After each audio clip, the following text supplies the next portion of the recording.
Shalom, damai di hati, salam sejahtera bagi kita semua yang dikasihi dan diberkati oleh Tuhan. Baiklah, sebelum kita membaca, mendengar dan merenungkan firman Tuhan saat ini, mari berdoa. Terpujilah Tuhan Allah Bapa Sorgawi, Bapa yang kami muliakan di dalam nama Yesus Kristus, Tuhan dan Juru Selamat kami yang hidup. Bersyukur lagi kami kepadamu Tuhan, sebab Engkau Allah yang sungguh baik, yang tidak pernah meninggalkan dan membiarkan kami sampai saat ini. Dan saat ini Tuhan, kami hendak membaca, mendengar dan merenungkan firman-Mu. Bermohon kami kepadamu, berkati kami dengan hikmat-Mu, supaya kami mampu untuk dapat melakukan, tetapi juga mengerti tentang firman-Mu dalam kehidupan kami. Di dalam nama Tuhan Yesus firman yang hidup kami berdoa. Amin.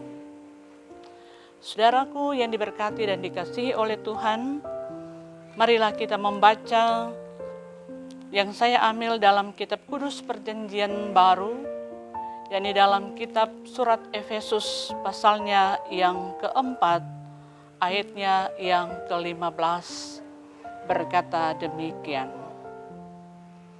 Tetapi dengan teguh berpegang kepada kebenaran di dalam kasih, kita bertumbuh di dalam segala hal ke arah Dia, Kristus yang adalah kepala.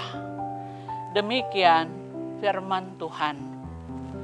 Saudara-saudara yang diberkati dan dikasihi oleh Tuhan, gereja adalah tubuh Kristus, di mana gereja mempunyai 3 tugas, yaitu bersekutu, melayani, dan bersaksi. Kita melihat aspek bersekutu adalah Tuhan Allah memanggil kita untuk bersekutu. Panggilan itu terjadi dengan perantaraan pekabaran Injil. Dalam panggilan itu, Tuhan menyatakan bahwa Ia mengasihi manusia dan menawarkan kepada manusia kehidupan damai sejahtera. Manusia hanya dapat menerima dan menjawab panggilan Allah. Dan dengan jawaban manusia, maka terciptalah persekutuan iman.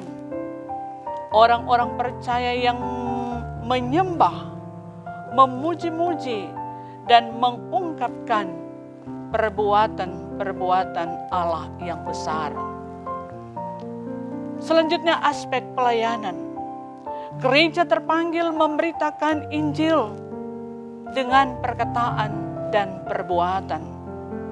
Hal ini berpola pada pelayanan Yesus, yaitu bukan untuk dilayani, melainkan untuk melayani. Itulah sebabnya gereja sebagai tubuh Kristus berfungsi juga seperti persekutuan pelayanan kasih.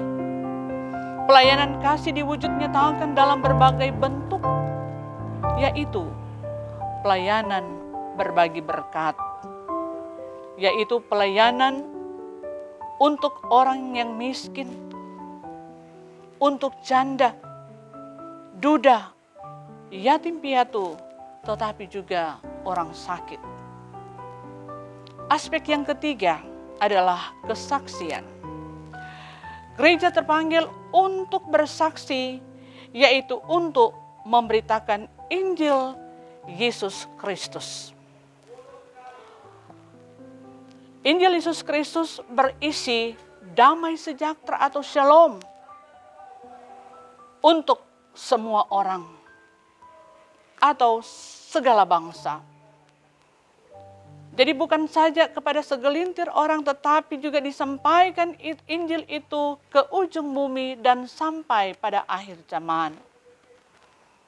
Pemberitaan Injil harus digiatkan kepada setiap orang yang percaya, setelah diberi kuasa untuk menjadi saksi dan penerus kabar kesukaan Injil Yesus Kristus melalui pemberitaan Injil, kesaksian yang dibawa koordinasi para pelayan khusus, syemasi, penatua, guru agama, dan pendeta.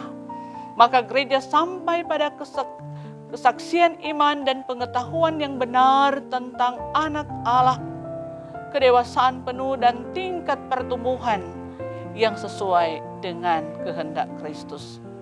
Dengan demikian, saudara-saudara, gereja bukan lagi anak-anak yang diombang-ambingkan oleh berbagai ajaran sesat, tetapi mampu bertumbuh ke arah Dia. Kristus yang adalah kepala dan jemaatnya diikat erat dalam semangat kesatuan, kebersamaan dengan tekad saling membangun, saling mengingatkan, dan meneguhkan iman. Tuhan Yesus memberkati firman-Nya. Amin. Mari berdoa. Terima kasih Bapa di sorga, oleh karena kasih-Mu kami boleh belajar tentang Injil Kristus, yaitu di dalamnya tugas dari gereja, yaitu bersekutu, melayani, dan bersaksi. Kami percaya bahwa tugas gereja itu akan senantiasa diwujud nyatakan oleh kami sebagai orang percaya dimanapun kami pergi dan berada. Terima kasih ya Tuhan, di dalam nama Yesus kami bersyukur. Amin.